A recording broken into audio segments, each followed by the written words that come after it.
ಗೋವಿಂದಾಯ ನಮಃ. ಸೊ ಇವಾಗ ಟ್ರೆಂಡಿಂಗ್ನಲ್ಲಿ ನಡೀತಾ ಇರುವಂತಹ ವಿಚಾರ ಸೌಜನ್ಯ ಪ್ರಕರಣ. ಸೊ ಏನಿದೆ ಸೌಜನ್ಯ ಕೇಸ್, ದಯವಿಟ್ಟು ಎಲ್ಲರೂ ಇದಕ್ಕೆ ಸಪೋರ್ಟ್ ಮಾಡೋಣ. ನಮ್ಮನೆ ಹೆಣ್ಮಕ್ಳಾಗಲಿ ಬೇರೆಯವ್ರ ಮನೆ ಹೆಣ್ಮಕ್ಳಾಗಲಿ ಎಲ್ಲರೂ ಒಂದೇ. ಸೊ ಇಷ್ಟು ವರ್ಷ ಆಯಿತು ಆ ಒಂದು ಹೆಣ್ಣು ಮಗುಗೆ ನ್ಯಾಯ ಸಿಕ್ಕಿಲ್ಲ. ಸೊ ಅದರಿಂದ ಧೂತ ಸಮೀರ್ ಎಮ್ ಡಿ ಚಾನೆಲ್ನಲ್ಲಿ ಸಮೀರ್ ಅವರು ವಿಡಿಯೋವನ್ನು ಮಾಡಿ ಹಾಕಿದರು. ಸೊ ಅವರು ಯಾವ ಜಾತಿ ಯಾವ ಮತ ಅದು ನಮಗೆ ಬೇರೆ ಪ್ರಶ್ನೆ.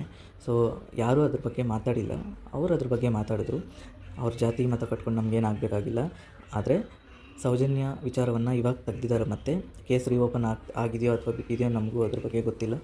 ಆದರೆ ಅವರನ್ನು ದೂಷಣೆ ಮಾಡೋದು ಬಿಡಿ, ಸಮೀರನ್ನ ದೂಷಣೆ ಮಾಡೋದು ಬಿಡಿ. ಟ್ರೋಲೆಲ್ಲ ಮಾಡಿದ್ದಾರೆ. ಸೊ ಸಾಕಷ್ಟು ಆಗಿದೆ. ಸೊ ನಮಗೂ ಅದ್ರ ಬಗ್ಗೆ ಗೊತ್ತು, ನಾವು ನೋಡಿದ್ದೀವಿ. ಆದರೆ ಆ ವಿಚಾರವನ್ನು ಪಕ್ಕಕ್ಕಿಟ್ಟು ಬಟ್ ನಾನು ಅವರ ವೀಡಿಯೋಸ್ ಜಾಸ್ತಿ ನೋಡಲ್ಲ. ಸೊ ನನಗೆ ಅಪರೂಪಕ್ಕೆ ನೋಡ್ತಾ ಇದ್ದೆ ಯಾವಾಗೋ ಒಂದು ಸತಿ ಸ್ಟೋರೀಸ್ ಎಲ್ಲ ಹೇಳೋರು. ಈ ಟ್ರೆಂಡಿಂಗ್ ಯಾವಾಗ ಬಂತು ಈ ಸೌಜನ್ಯ ವಿಚಾರ, ಇದು ಟ್ರೆಂಡಿಂಗಿಗೆ ಬಂದಿಲ್ಲ. ಸೊ ಅವ್ರು ಮಾಡಿರುವಂಥ ವೀಡಿಯೋ ಟ್ರೆಂಡ್ ಆಯಿತು. ಏನು ಹೇಳೋದು, ಈ ಸೌಜನ್ಯ ಪ್ರಕರಣ ಕೇಸ್ ಇಷ್ಟು ಆಳವಾಗಿ ತಿಳ್ಕೊಂಡು ಅದ್ರ ಬಗ್ಗೆ ವೀಡಿಯೋ ಮಾಡಿ 39 ನಿಮಿಷ ವೀಡಿಯೋ ಮಾಡಿ ಸೌಜನ್ಯ ಹೇಗೆ ಸತ್ತಿದ್ದು, ಯಾರು ಸಾಯಿಸಿದ್ದು, ಸೊ ಇದೆಲ್ಲ ವೀಡಿಯೋ ಮಾಡಿ ಹೇಳಿದರು. ಸೊ ನಾವು ಅವ್ರ ವೀಡಿಯೋದಲ್ಲಿ ಹೇಳಿದ ನಿಜನೋ ಸುಳ್ಳೋ ನಮಗೆ ಗೊತ್ತಿಲ್ಲ. ಆದರೆ ಎಲ್ಲ ನ್ಯಾಯ ಸಿಗಬೇಕು ಅಂತ ಹೋರಾಡ್ತಿದ್ದಾರೆ. ಸೊ ನಾವು ಅದಕ್ಕೊಂದು ಸಹಾಯ ಮಾಡೋಣ. ಸಹಾಯ ಅಂದರೆ ಯಾವ ಥರ ಸಹಾಯ ಆಗ್ಬೋದು, ನಮ್ಮಿಂದ ಕೈಲಾದಂಥ ಸಹಾಯ ಏನು ಮಾಡೋಕ್ಕಾಗತ್ತೆ ಅದ್ರ ಬಗ್ಗೆ. ಸೊ ದಯವಿಟ್ಟು ಅದ್ರ ಬಗ್ಗೆ ಗಮನ ಕೊಡಿ. ಅದು ಬಿಟ್ಟು ಧರ್ಮಸ್ಥಳ ಕ್ಷೇತ್ರವನ್ನು ಏನೋ ತಪ್ಪಾಗಿ ಮಾತಾಡಿದ್ರು, ಅದು ಇದು ಅವ್ರು ತಪ್ಪಾಗಿ ಮಾತಾಡಿದ್ರು ಬಿಟ್ಟರು, ಅದು ನಮ್ಗೆ ಬೇಡ. ಆದರೆ ಇಲ್ಲಿ ಯಾರೂ ದೇವರನ್ನು ಕೀಳಾಗಿ ಮಾತಾಡಿಲ್ಲ, ದೇವರ ಬಗ್ಗೆ ಕೀಳಾಗಿ ಮಾತಾಡಿಲ್ಲ. ಸೊ ಧರ್ಮಸ್ಥಳ ಕ್ಷೇತ್ರ ಆಗಿರೋದ್ರಿಂದ, ಆ ಕ್ಷೇತ್ರದಲ್ಲೇ ನಡೆದಿರೋದ್ರಿಂದ ಧರ್ಮಸ್ಥಳ ಹೆಸರನ್ನು ತಗೊಳ್ಬೇಕಾಗಿತ್ತು ಅವರು. ಸೊ ಅದರಿಂದ ವೀಡಿಯೋ ಮಾಡಿದರು. ಸೊ ಆ ವಿಡಿಯೋ ಪಕ್ಕಕ್ಕಿಡಿ. ಸೌಜನ್ಯ ಕೇಸ್ಗೆ ನ್ಯಾಯ ಸಿಗಲೇಬೇಕು. ಏನು ನ್ಯಾಯ ಸಿಕ್ಕಿದ್ರು ಪಾಪ ಸೌಜನ್ಯ ಮತ್ತೆ ಬರೋದಿಲ್ಲ. ಸೊ ಆದರೆ ತಪ್ಪಿತಸ್ಥರಿಗೆ ಶಿಕ್ಷೆ ಆಗಲೇಬೇಕು, ಇದು ಕಡ್ಡಾಯ. ಮತ್ತು ಇಂಥ ಹೆಣ್ಮಕ್ಳಿಗೆ ಹಲವಾರು ಈಗ ರೋಡಲ್ಲಿ ಹೋಗುವಂಥ ಹೆಣ್ಮಕ್ಳಿಗೆ ಯಾವುದೇ ರೀತಿ ಸೇಫ್ಟಿ ಅನ್ನೋದಿಲ್ಲ. ಈಗ ಹೆಣ್ಮಕ್ಳು ಕೂಡ ಎರಡು ಥರ ಇದ್ದಾರೆ ಹೆಣ್ಮಕ್ಳು. ಒಂದು ಹೆಣ್ಮಕ್ಳು ಗಂಡು ಬೀರ್ಲಿ ಥರ ಆಡೋದು, ಇನ್ನೊಂದು ಆಡೋದು, ಮತ್ತೊಂದು ಆಡೋದು, ಅದಂತೂ ಪಕ್ಕ. ಇನ್ನೊಂದು ಈ ಥರ ಸಾಫ್ಟ್ ಕಾರ್ನರ್ ಇರೋರು, ಸಾಫ್ಟಾಗಿರೋರು, ಹೆಣ್ಣು ಕುಲಕ್ಕೆ ಒಂಥರ ಶೋಭೆ ತರುವಂಥವ್ರು, ಇಂಥವ್ರಿಗೆ ತುಂಬ ಅನ್ಯಾಯ ಆಗ್ತಾಯಿದೆ. ಸೊ ಇದನ್ನೆಲ್ಲ ಗಮನ ಇಡಬೇಕು. ನಮ್ಮ ಮನೇಲಿ ಹೆಣ್ಮಕ್ಳು ಇರ್ತಾರೆ ಅನ್ನೋ ಯೋಚನೆಗಳಿರಬೇಕು. ಒಂದೇ ತಾಯಿಗೆ ಒಂದೇ ತಂದೆಗೆ ಹುಟ್ಟಿರೋದಾಗಿದ್ದರೆ ಅಂಥ ನನ್ನ ಮಕ್ಳು ಅಂಥ ಕೆಲಸ ಮಾಡೋದಿಲ್ಲ. ಸೊ ಅಂಥವ್ರನ್ನ ಏನು ಮಾಡಬಹುದು ಅನ್ನೋದ್ರ ಬಗ್ಗೆ ಗಮನ ಕೊಡಿ. ಎಲ್ಲರೂ ಅವರಿಗೆ ಏನು ಶಿಕ್ಷೆ ಆಗಬೇಕು ಅನ್ನೋದ್ರ ಬಗ್ಗೆ ಯೋಚನೆ ಮಾಡಿ. ಅವ್ನ ಶಿಕ್ಷೆ ಆಗಿಬಿಟ್ರೆ ಅವಳಿಗೆ ನ್ಯಾಯ ಸಿಕ್ತು ಅಂತಲ್ಲ, ಆದರೆ ಮುಂದೆ ಅವ್ರು ಕೊಡೋ ಶಿಕ್ಷೆ ಹೆಂಗಿರಬೇಕು ಅಂದರೆ, ಮುಂದೆ ಯಾರೂ ಕೂಡ ಒಂದು ಹೆಣ್ಮಗುಗೆ ಈ ರೀತಿ ಮಾಡಬಾರ್ದು. ಈ ರೀತಿ ಒಂದು ಹೆಣ್ಣು ಹುಡುಗಿ ಬಗ್ಗೆ ಕೆಟ್ಟದಾಗಿ ಯೋಚನೆ ಮಾಡಿದ್ರು ಕೂಡ ನಮಗೆ ಇಂಥ ಗತಿ ಬರುತ್ತೆ ಅಂತ ಯೋಚನೆ ಮಾಡಬೇಕು. ಸೊ ಆ ಥರ ಶಿಕ್ಷೆ ಕೊಡಬೇಕು. ಅದು ಬಿಟ್ಟು ದಯವಿಟ್ಟು ಈ ಥರ ಯೋಚನೆ ಮಾಡಿ. ಸಮೀರು ಆತ ಮುಸ್ಲಿಮು, ಸೊ ಅದೆಲ್ಲ ಹೇಳ್ತಾ ಇದ್ದಾರೆ. ಸೊ ಇರಲಿ, ಪರವಾಗಿಲ್ಲ. ಮುಸ್ಲಿಮ್ ಆದ್ರೇನು ಯಾರಾದ್ರೇನು ಒಂದು ಹೆಣ್ಣಿಗೆ ನ್ಯಾಯ ಸಿಗಬೇಕು ಅನ್ನೋದ್ರ ಪರ ಮಾತಾಡಿದರು. ಸೊ ನಾವು ಅವ್ರು ಮಾತಾಡಿದ್ದಕ್ಕೆ ನಮ್ಮ ಕೈಲಿ ಏನಾಗುತ್ತೋ ಆ ಸಹಾಯನ ನಾವು ಮಾಡೋಣ. ಅಷ್ಟೇ ಬಿಟ್ಟರೆ ಜಾತಿ ಬಗ್ಗೆ ಯೋಚನೆ ಮಾಡೋದು ಬೇಡ. ಸೊ ಈಗ ಧರ್ಮಸ್ಥಳ ಶ್ರೀ ಮಂಜುನಾಥ ಸ್ವಾಮಿ ನ್ಯಾಯ ಕೊಡಲ್ವಾ, ಆ ಒಂದು ಈ ಘಟನೆಗೆ ನ್ಯಾಯನೇ ಕೊಟ್ಟಿಲ್ಲ ಅಂತ ಯೋಚನೆ ಮಾಡಿದ್ರೆ ಅದು ತಪ್ಪಾಗತ್ತೆ. ದೇವರು ಎಂತೆಂಥ ಮನುಷ್ಯರು, ಸೌಜನ್ಯನೇ ಅಲ್ಲ, ಎಷ್ಟು ಜನರನ್ನು ಈ ಥರ ನ್ಯಾಯವಾಗಿ ಸಾಯಿಸಿದ್ದಾರೆ, ಸತ್ತೋಗಿದ್ದಾರೆ, ಎಷ್ಟು ಜನ ಪ್ರಾಣ ಕೊಟ್ಟಿದ್ದಾರೆ, ದೇಶಕ್ಕೋಸ್ಕರ ಪ್ರಾಣ ಕೊಟ್ಟಿರೋರು ಇದ್ದಾರೆ, ಏನೇನೋ ಮಾಡಿರೋರು ಇದ್ದಾರೆ. ಒಟ್ಟಿನಲ್ಲಿ ಎಲ್ಲ ಸತ್ತಿದ್ದಾರೆ ತಾನೆ. ಆದರೆ ದೇವರು ಅವ್ರನ್ನ ಸಾಯೋ ಟೈಮಿಗೆ ಬಂದು ಅವ್ರನ್ನ ಕಾಪಾಡಲಿಲ್ಲ, ಅವ್ರಿಗೆ ನ್ಯಾಯ ಕೊಟ್ಟಿಲ್ಲ. ಇದು ನಿನ್ನ ಮತಿಭ್ರಮಣೆ. ದೇವರು ಬಂದು ಕಾಪಾಡ್ತಾನೆ ಅದು ಇದು ಅನ್ನೋದು. ಇದು ಕಲಿಯುಗ, ತಿಳ್ಕೊಡ್ಬೇಕು. ಕಲಿಯುಗದಲ್ಲಿ ಭವಿಷ್ಯತ್ ಪುರಾಣದಲ್ಲಿ ಎಲ್ಲವೂ ಇದೆ. ಕಲಿಯುಗದಲ್ಲಿ ಏನೇನು ನಡೆಯುತ್ತೆ ಎಲ್ಲವೂ ಇದೆ. ಮತ್ತು ವೀರಬ್ರಹ್ಮೇಂದ್ರ ಸ್ವಾಮಿಗಳು ಆಗಲೇ ಬರೆದಿದ್ದಾರೆ ಈ ಕಲಿಯುಗದಲ್ಲಿ ಏನೇನು ನಡೆಯುತ್ತೆ ಅಂತ. ಸೊ ಅದ್ರ ಪ್ರಕಾರ ನಡೆಯುತ್ತೆ. ಈ ಪ್ರಕರಣ ಈಗ ಸೌಜನ್ಯದ ಆಯಿತು ಅಂದರೆ ಬರೀ ಸೌಜನ್ಯದೇ ತಗೊಳ್ಳೋದಲ್ಲ. ಆ ರೀತಿ ಹೆಣ್ಮಕ್ಳು ಎಷ್ಟು ಜನ ಸತ್ತಿದ್ದಾರೆ, ಎಷ್ಟು ಜನ ಸತ್ತಿಲ್ಲ. ಸೊ ಅದು ಕೂಡ ಯೋಚನೆ ಮಾಡಬೇಕು. ಸೌಜನ್ಯನೇ ಅಂತಲ್ಲ, ಸಾಕಷ್ಟು ಜನ ಈ ಥರ ಪ್ರಾಣ ಬಿಟ್ಟಿದ್ದಾರೆ. ಆದರೆ ಎಲ್ಲದಕ್ಕೂ ದೇವರು ಬಂದು ಅಡ್ಡ ನಿಂತು ಇಂಥ ಕಾರ್ಯಗಳನ್ನ ಮಾಡಬೇಡಿ ಅಂತ ಹೇಳೋದಲ್ಲ.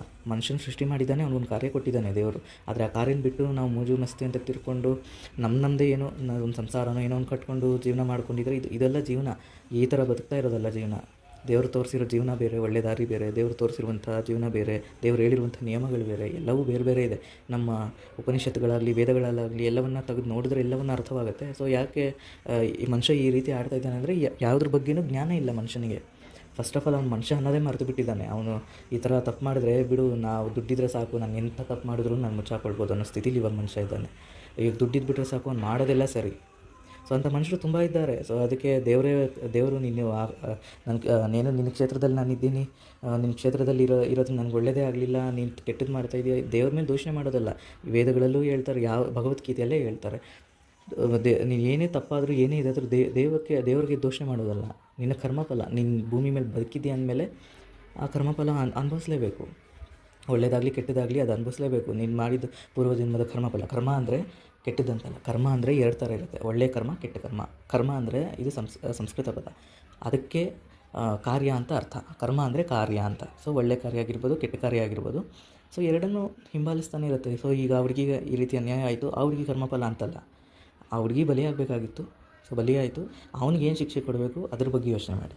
ಆ ಹುಡುಗಿ ಆ ಟೈಮಲ್ಲಿ ಯಾರು ಇವಾಗ ಸಮೀರ್ ಬಗ್ಗೆ ಯಾರ್ಯಾರೋ ಮಾತಾಡ್ತಾ ಇದ್ದಾರಲ್ಲ, ಸೊ ಆ ಹುಡುಗಿ ಸತ್ತಿರೋ ಟೈಮಲ್ಲಿ ಅವರೆಲ್ಲ ಎಲ್ಲೋಗಿದ್ರು? ಸೊ ಅವರೆಲ್ಲ ಎಲ್ಲೋಗಿ ಈಗ ಆ ಹುಡುಗನ ಕೇಳ್ತಾ ಇದ್ದಾರೆ, ನೀನು ಆ ಟೈಮಲ್ಲಿ ಎಲ್ಲೋಗಿದ್ದೆ, ಇವಾಗ ಮಾತಾಡ್ತಾ ಇದ್ದೆ, ಹಾಗೆ ಯಾರೂ ಆ ಟೈಮಲ್ಲಿ ಕ್ಯಾಮ್ರಾ ಇಟ್ಕೊಂಡು ಹಿಂದೆ ಹೋಗಲ್ಲ, ಆ ವಿಚಾರದ ಬಗ್ಗೆ ತಿಳ್ಕೊಳ್ಳೋ ಇದಿರಲ್ಲ. ಆ ಥರ ವಿಚಾರ ತಿಳ್ಕೊಳ್ಬೇಕು ಅನ್ನೋಗಿದ್ರೆ ಯಾವತ್ತೋ ಅವ್ನಿಗೆ ಶಿಕ್ಷೆ ಆಗ್ಬೋದಾಗಿತ್ತು, ಹಿಡ್ಕೊಂಡು 4 ಬಾರಿಸ್ಬೋದಾಗಿತ್ತು ಅಲ್ಲಿ. ಸೊ ಇದೆಲ್ಲ ಯೋಚನೆ ತಪ್ಪಾಗಿ ಲಾಜಿಕ್ ಇಲ್ಲದೆ ಯೋಚನೆ ಮಾಡೋದು ಬಿಟ್ಬಿಡಿ. ಇವಾಗ ಅವ್ರಿಗೆ ಕತೆ ಆಗಿದ್ದಾಯಿತು, 15 ವರ್ಷ ಆಗ್ತಾಯಿದೆ ಅಂತ ಗೊತ್ತಾಯಿತು, 13 ವರ್ಷನೋ 15 ವರ್ಷನೋ ಆಗ್ತಾಯಿದೆ. ಸೊ ಇವಾಗ ಇನ್ನೂ ನ್ಯಾಯ ಸಿಕ್ಕಿಲ್ಲ. ಸೊ ನ್ಯಾಯ ಸಿಗೋವರೆಗೂ ಎಲ್ಲರೂ ಹೋರಾಡೋಣ. ನಮ್ಮ ಕೈಲಾಗೋದು ಅದೇ ಈಗ, ಆಯಿತಾ?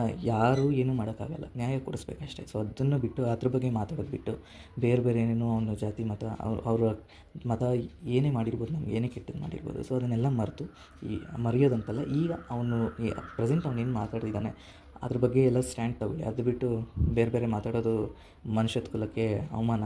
ಸೊ ಡಿಸೈಡ್ ನೀವೇ ಮಾಡ್ಕೊಳ್ಳಿ. ಇದು ನನ್ನ ಒಪಿನಿಯನ್, ನಾವು ಸಪೋರ್ಟ್ ಮಾಡ್ತೀವಿ. ಸೊ ಒಳ್ಳೆ ವಿಚಾರ ಯಾರು ಮಾತಾಡಿದ್ರು ಅಷ್ಟೇ ಸಪೋರ್ಟ್ ಮಾಡ್ತೀವಿ. ಸೊ ನಿಮ್ಮ ತೀರ್ಮಾನ ನಿಮಗೆ ಬಿಟ್ಟಿದ್ದು, ನಿಮ್ಮ ಪರ್ಸ್ಪೆಕ್ಟಿವ್ ಯಾವ ಥರ ನೋಡ್ತಿರೋ ಅದು ನಿಮಗೆ ಬಿಟ್ಟಿದ್ದು. ಸೊ ಜೈ ಹಿಂದ್, ಭಾರತ್ ಮಾತಾ ಕಿ ಜೈ ಅಂತ ಹೇಳೋ ಕಾಲದಲ್ಲಿ ಇವತ್ತು ಹೇಳ್ತಾಯಿದ್ದೀವಿ, ಆದರೆ ಅವರು ಹೇಳಲ್ಲ. ಸೊ ಇದೆಲ್ಲ ತಿಳ್ಕೊಂಡು ಅವರು ದೇಶದ್ರೋಹಿ ಹಾಗೆ ಹೀಗೆ ಅಂದ್ಕೊಂಡು ಅವ್ರು ಬಂದು ನಾವೇ ಕೇಳಬೇಕು. ಸೊ ಅದೆಲ್ಲ ಒಂದು ಕಡೆ ಇಡಿ, ಅದೆಲ್ಲ ಒಂದು ಲೆಕ್ಕ. ಆದರೆ ಈ ವಿಚಾರ ಒಂದು ತೂಕಕ್ಕೆ ಬರ್ತಾಯಿದೆ. ಸೊ ಆ ವಿಚಾರದ ಬಗ್ಗೆ ಮಾತಾಡಿ. ಈಗ ಎಲ್ಲರೂ ಸ್ಟ್ಯಾಂಡ್ ತೊಗೊಂಡಿದ್ದಾರೆ, ನಾವು ಸ್ಟ್ಯಾಂಡ್ ತೊಗೊಳ್ಳೋಣ. ಸೊ ಸೋಷಿಯಲ್ ಮೀಡಿಯಾ ಇರೋದೇ ಅದಕ್ಕೆ. ಇವಾಗ ಸೋಷಿಯಲ್ ಮೀಡಿಯಾ ಬಂದಿದೆ, ಸೊ ಈ ಥರ ಎಲ್ಲದಕ್ಕೂ ಉಪಯೋಗಿಸ್ಕೊಳ್ಳಿ, ಈ ಥರ ಒಳ್ಳೆ ಕಾರ್ಯಕ್ಕೆ ಉಪಯೋಗಿಸ್ಕೊಳ್ಳಿ, ನ್ಯಾಯ ಕೊಡಿಸೋದು ರೀತಿ ಉಪಯೋಗಿಸ್ಕೊಳ್ಳಿ. ಅದು ಬಿಟ್ಟು ಸುಮ್ಮನೆ ಇದೆಲ್ಲ ಮಾತಾಡಬಾರ್ದು. ಸೊ ಅದಕ್ಕೋಸ್ಕರ ನಾನು ಅದ್ರ ಬಗ್ಗೆ, ಈ ಪ್ರಕರಣದ ಬಗ್ಗೆ ನಾನು ಏನು ಇನ್ಸ್ಟಾಗ್ರಾಮಲ್ಲಿ ನೋಡಿದ್ದೆ ಕೆಲವು ಸ್ಟೋರೀಸು, ಮಂಜುನಾಥನ್ ಬಗ್ಗೆ ಕೆಟ್ಟದಾಗಿ ಮಾತಾಡಿರೋದು, ಮಂಜುನಾಥನ್ ಬಗ್ಗೆ ದೂಷಣೆ ಮಾಡಿರೋದು, ಸೊ ಇದೆಲ್ಲ ನೋಡಿದ್ದು ಬೇಜಾರಾಗಿತ್ತು. ಅದಕ್ಕೆ ಈ ವಿಡಿಯೋ ಮಾಡಬೇಕಾಗಿತ್ತು. ಸೊ ದೇವ್ರ ಮೇಲೆ ಯಾವುದೇ ರೀತಿ ತಪ್ಪನ್ನು ಹೊರಿಸ್ಬೇಡಿ. ಎಷ್ಟು ದೊಡ್ಡ ಕ್ಷೇತ್ರ ಆಗಿರಲಿ, ಈ ಭೂಮಂಡಲವೇ ದೇವರ ಕ್ಷೇತ್ರ. ತಪ್ಪು ನಡೀತಾ ಇಲ್ವಾ? ಸೊ ಇದೆಲ್ಲ ಕಲಿಯುಗ, ಏನೂ ಮಾಡೋಕ್ಕಾಗಲ್ಲ, ನಡೆಯುತ್ತೆ ಇಂಥವೆಲ್ಲ.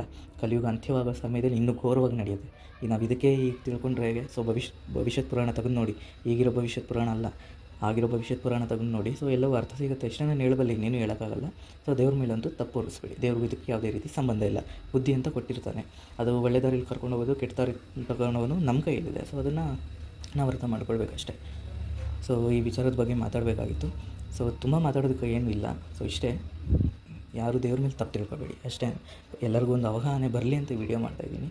ಸೊ ಜೈ ಶ್ರೀರಾಮ್, ಒಂದೇ ಮಾತ್ರ, ಭಾರತ್ ಮಾತಾ ಕಿ ಜೈ.